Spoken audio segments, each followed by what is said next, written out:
আসসালামু আলাইকুম। স্বাগত সবাইকে। ঈদ প্রায় দোরগোড়ায় চলে এসেছে।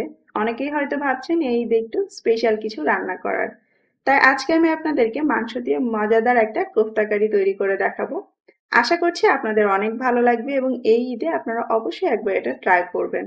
তো চলুন দেখে নেওয়া যাক আমাদের কি কি লাগবে আর এটা কিভাবে বানাতে হবে।